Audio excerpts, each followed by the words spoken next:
I need to speak to Professor Spons about these Sauvignon berries.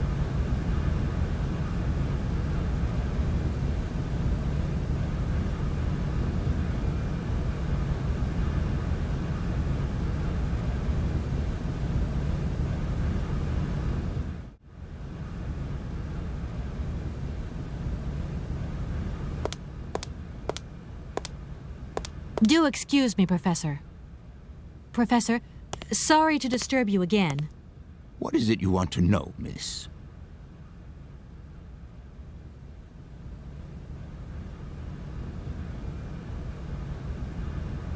If I were to say Forest Sauvignon to you, what would you say?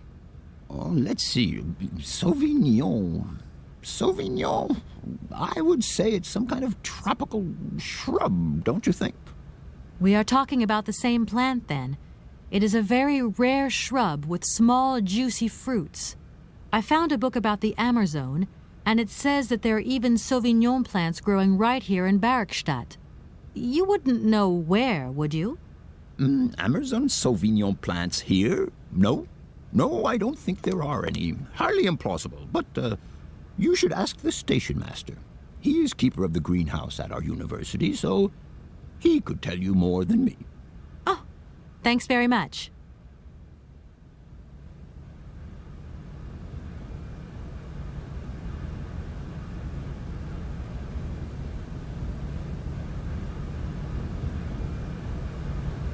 I'll leave you in peace.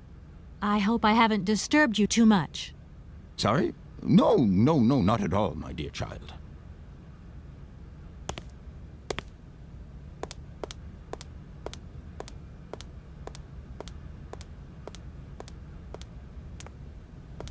I should also see the rectors, find out what they want.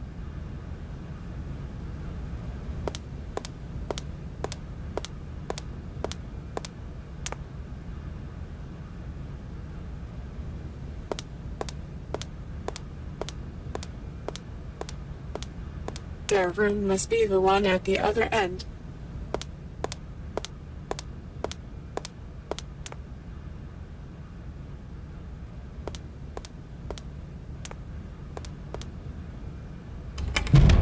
Yes, here they are.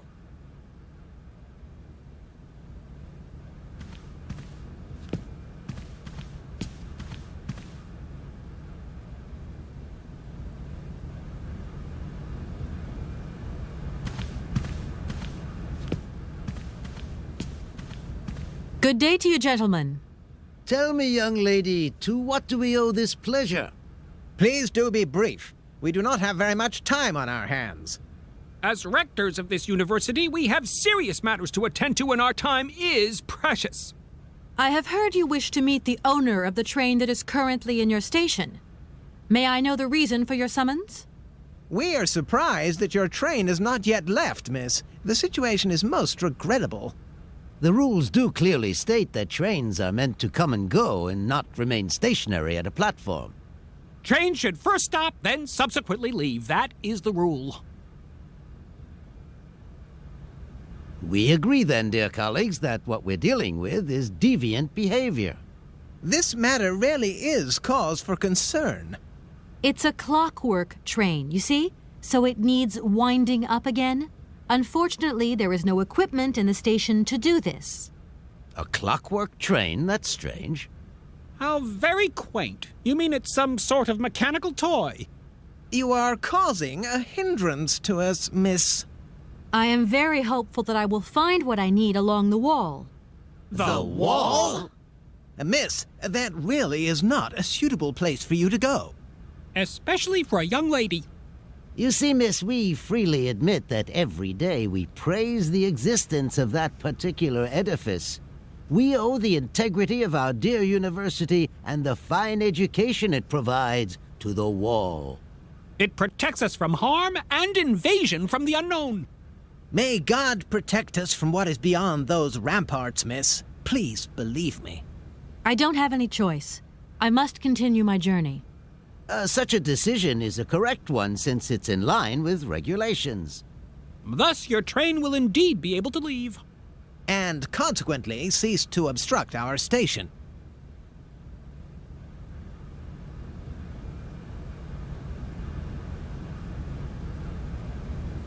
Excuse me. Miss, we find ourselves terribly put out by the presence of your train in our station and by its recurrent immobility. Indeed, the situation is very regrettable. Your huge locomotive is very cumbersome. A train should first stop, then subsequently leave. That is the rule.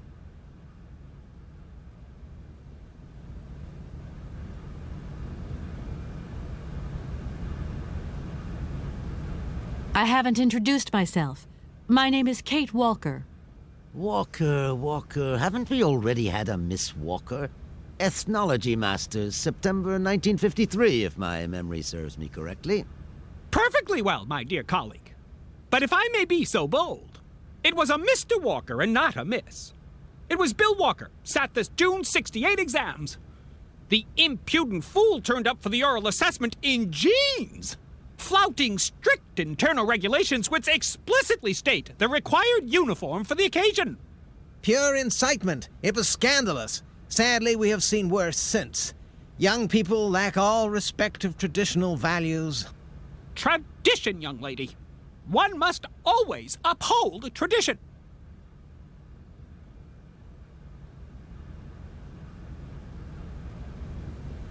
You see, I didn't actually intend to stop here, but the springs of my train gave up, you see? No, not really. You mean to say you're not a student? You have arrived a little late in the term, Miss. Enrollment for this year has already terminated. But as rectors of this university, and therefore representatives of its highest authority, we could bend the rules a little, if you like. You don't understand. I'm a lawyer from New York, or rather Valladolid more precisely. My client wants to buy out an old mechanical toy factory, but its heir isn't actually dead and is living somewhere in Syberia. I've got to get to him to sign the sales contract. You see? Not really. This is a most peculiar tale. A kerfuffle of the highest order. We have an excellent law school, if you should ever change your mind.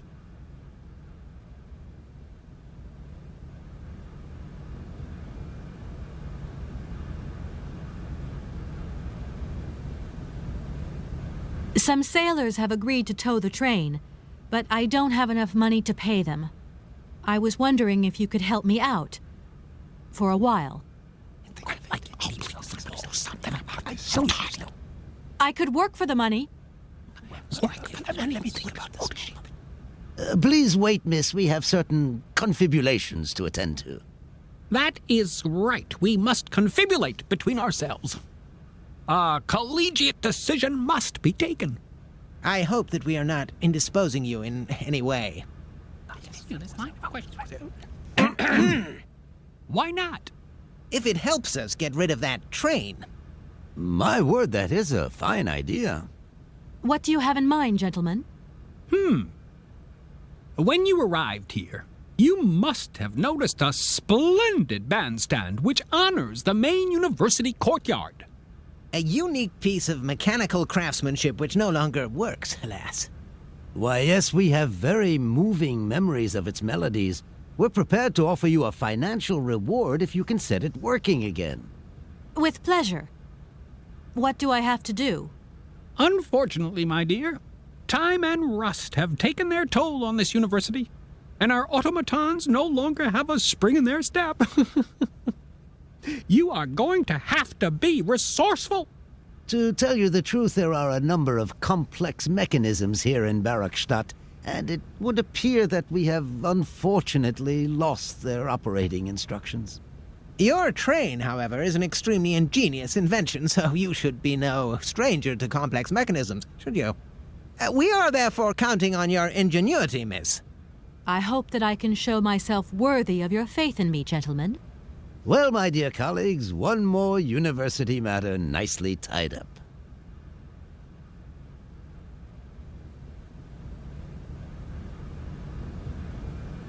Does the name Hans Vorarlberg mean anything to you by chance? Ah, one of the brightest, most idealistic intellects to have graced our university. Hans Vorarlberg. I remember speaking to him once. I was still a student at the time. He just stared at me, lost in thought for a while. He scarcely ever said a word, but how can one forget him? Idealistic? I'll grant you that. But bright? Oh, don't go too far. He was completely incapable of passing any exams. All he ever did was to sit in on lessons, and not many of them either.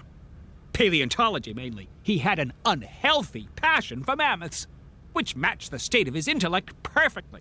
That is to say, prehistoric. Prehistoric? How dare you? A little far-fetched, maybe. But he did have flashes of intellectual brilliance, comprehensible only to high-minded scholars who hold no score by appearances. My dear colleague, your hasty conclusions are somewhat cavalier. My assessment is wholly accurate. The boy was a little odd. You must concur if my father, who was rector of the university at the time, had not shown great indulgence towards him. Hans Vorarlberg would have never attended this establishment. What about the bandstand, then? Is that the work of a deranged mind? Even after all these years, you are still jealous of it. My dear colleagues, I beseech you, let's show some decorum. We have a visitor. What do you want with Hans Vorarlberg, miss? Are you a member of his family? No, not at all.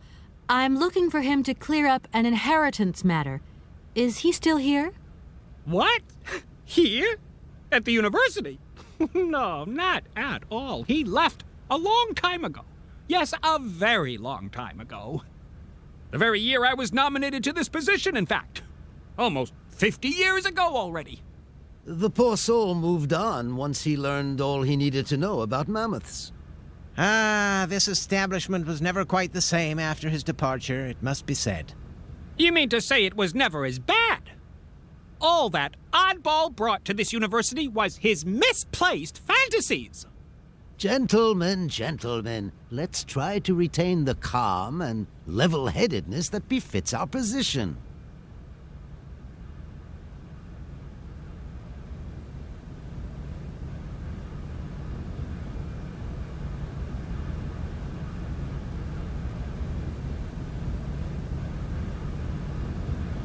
That idea of the station aviary is really very original. It's the pride of our university. One of the specialties taught here is zoology, you see, and more particularly, ornithology. Proper study and instruction should not be limited to books. Observation of living matter is indissociable from theoretical questions. It contains some very rare specimens that have been brought back from far-away, exotic countries, especially for our university, by the world's most intrepid explorers. Do you remember Alexander Valenbois and his peculiar bird? Absolutely. His gift produced some very embarrassing long-term consequences. A poison chalice, indeed. It must be said the situation could have been much worse, however. Oh, yes, it could have been terribly problematic.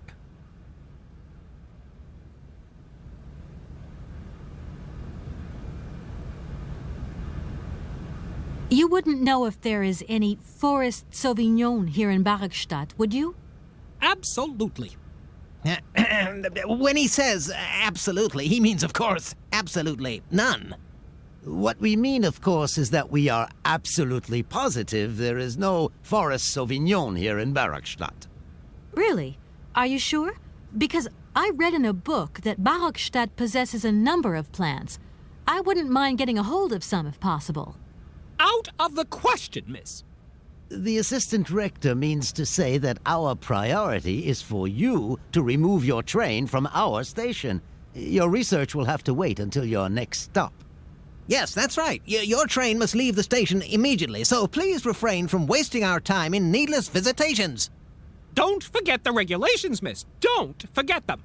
Trains should first stop, then subsequently leave. And quickly.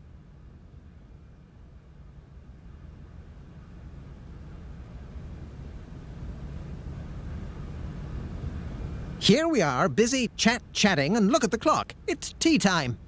Already? My word, doesn't time fly by?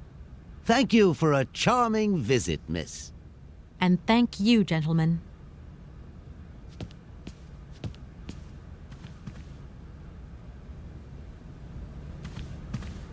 I have a strange inkling that they are not telling me the truth about this Sauvignon.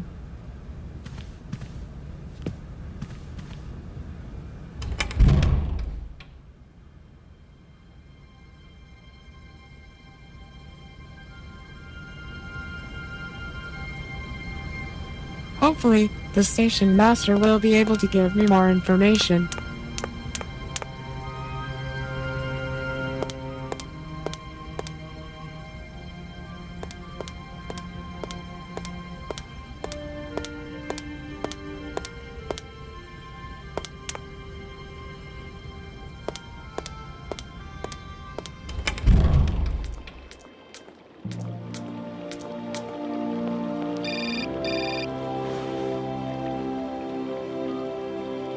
Hello? So, you got him then, this air? Ah, it's you, Mr. Marson. Good day, and how are you, sir? I'll feel a whole lot better when this whole business is over and the sales contract is signed. Where the hell are you? I'm in Bergstadt. What? What in God's name are you doing there? It's a magnificent university town. It would appear Hans Vorarlberg once passed by here several years ago. So if he isn't there anymore, then there's no point hanging around. I hear what you're saying, sir, but I have good reason to believe that Hans Vorarlberg is still alive. For the time being, I'm trying to gather extra information from people who have known him. What's your next destination? I'm not exactly sure yet. Doesn't sound like you know too much, Kate. I just need a bit of time, Mr. Marson. Yeah, well, time is what you ain't got. Keep me posted.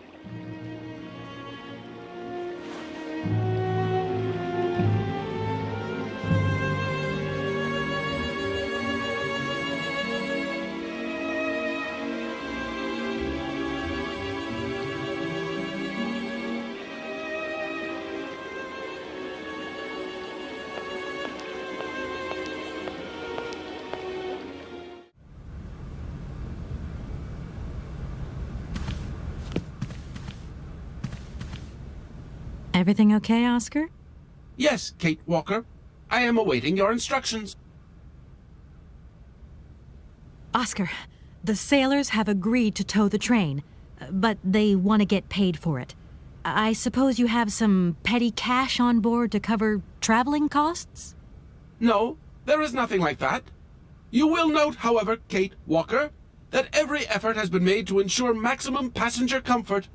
Okie dokie. I'll have to sort this one out by myself, then. You don't know where I might find any Amazon forest Sauvignon, do you? No, Kate Walker. The university authorities want us to move the train out of their station. According to internal regulations, trains are designed for coming and going, not staying at platforms. They have a point, Kate Walker. However, our train is unique, and its clockwork mechanism has requirements that are beyond the station's rudimentary equipment. Hey, that's not their problem, Oscar. The problem is also beyond my mandate, Kate Walker. Whatever.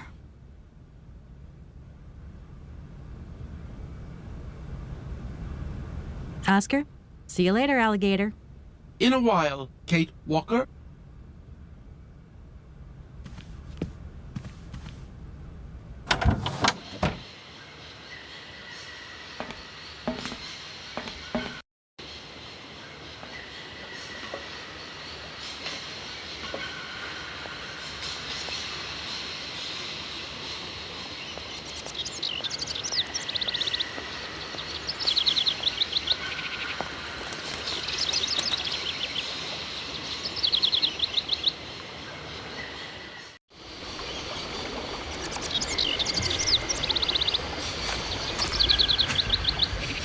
I'm sorry to disturb you. What can I do for you, miss?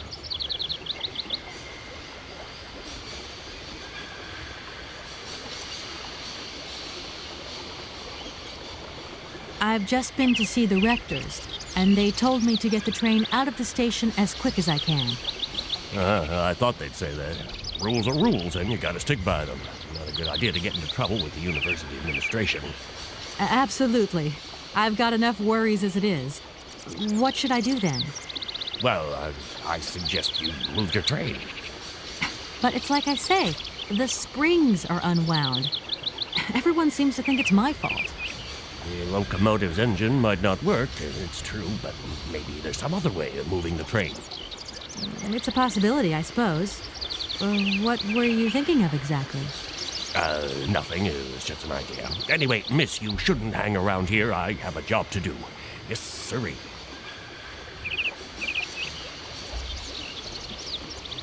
The sailors on the barge reckon they could help me tow my train out of here, but they're asking for money. You couldn't possibly help me out with a few dollars, could you? I would be very grateful. Miss, really, I'm surprised at you. Asking for money from a total stranger. Oh. Right. I need cash. I need it to get my train out of your station because my train is getting in your way, disturbing your birds, and upsetting your bosses. Look, lady, I'm only a station master. I got my problems and you got yours. Where might I find some forest Sauvignon plants, please? No place round here, that's for sure. I don't know what you're talking about. That stuff's from the Amazon. You know, for someone who knows nothing about the plant, you seem pretty well informed about which mysterious faraway country it comes from. Oh, Amazon, Peru, Papua, New Guinea, it's all the same to me. Gotta go. Gotta work. Wait, don't go. You know what? I don't think he was being totally straight with me.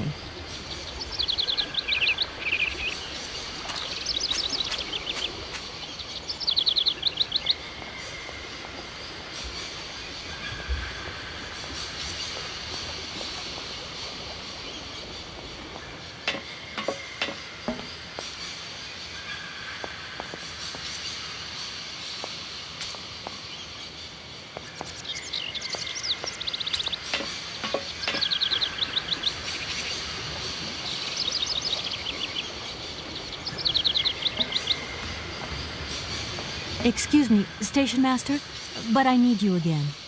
Can't you see I am very, very busy? No.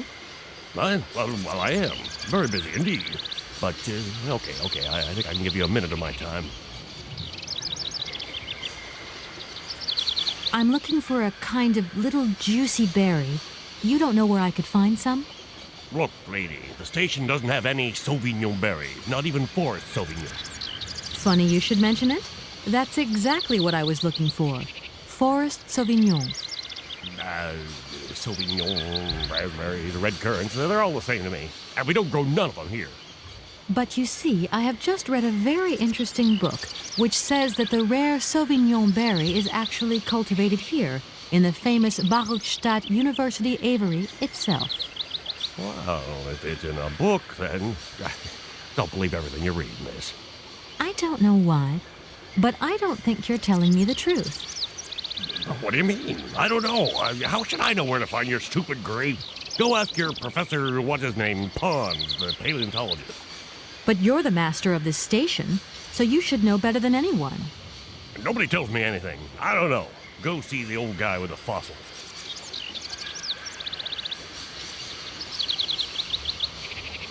I won't disturb you any longer, Mr. Station Master.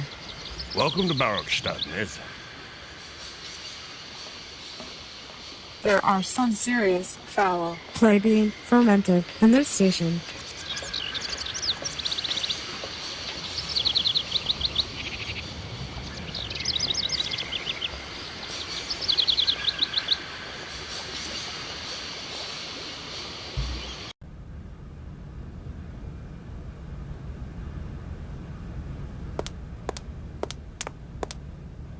Do excuse me, Professor. Professor, sorry to disturb you again. What is it you want to know, miss? You wouldn't know where the forest Sauvignon plants are kept in Barokstadt, would you? Why do you think there are Sauvignon plants here? I read about it in a book at the library. Try going to see the station master. If such a shrub exists, he will have a better idea than anyone. It's actually he who sent me to you. I thought it a little strange, but he definitely said ask the paleontologist. You're the only one here, aren't you? Yes indeed. What a strange way to behave. Well, I think he must have made a mistake, that's all. Nobody tells me anything here, and maybe you should ask the rectors. After all, they are in charge of the university. All right, thanks.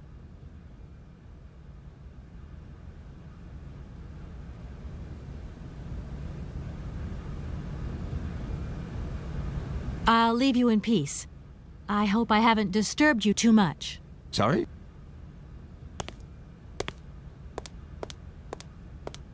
They're hiding something here.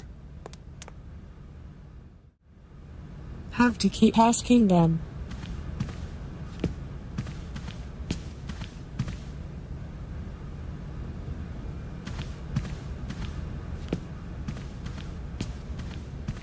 Gentlemen, forgive me for disturbing you again, but I have a little problem. A little problem, a little problem. Everyone has little problems now, you know. They are kept to oneself, and they don't stop the world from turning. Nor trains from leaving stations. Are you sure there are no Amazon Sauvignon plants in Barokstadt? Because I have just interviewed the station master and the paleontologist, and what they said really didn't convince me that there wasn't any here. We are quite definite on this point. There are no Sauvignon plants growing in Barokstadt. You see, miss, the Amazon forest Sauvignon is a rare shrub that requires very special conditions for growth. That's right. Conditions that are very hard to reproduce, believe you me. Difficult, but not impossible. Fortunately, our garden has proved very successful. Your garden? So, there is a garden in Barokstadt? Oh, the garden. Well, if there was one, it would be only a little garden hidden behind the station. But our station master would be very proud of it. He would take very good care of it, too. Everything would grow marvelously if we were able to cultivate it at all, and it would be all down to his gardening prowess. And we would be proud as punch. And we wouldn't forget the role the paleontologist might play in this. What's the paleontologist got to do with it all? Without him and without his laboratory, how would we make the wine, do you think? And it would be good wine indeed, my dear colleagues, would it not? Oh, yes, a delightful balm to soothe away our long hours of toil and our heavy responsibilities. We would wait impatiently every year for the arrival of the year's produce. So, if I have understood you correctly, there are indeed Sauvignon plants in Barokstadt. They are cultivated in a garden behind the station, then turned into wine by the paleontologist's loving care, and finally, the pleasure of tasting is yours. If I'm not very much mistaken, gentlemen, you have a minor racket operating here. Miss, you do go jumping to some hasty conclusions. We never said that. That's not what we said at all. We were talking in the conditional, you know, with ifs and woulds. So, what would happen if I had such a hunch?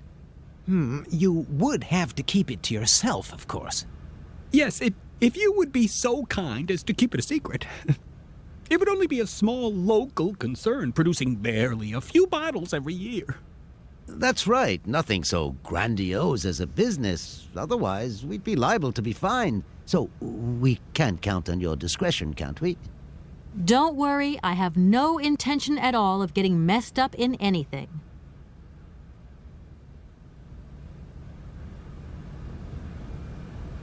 Here we are, busy chatting, and look at the clock. It's tea time. Already?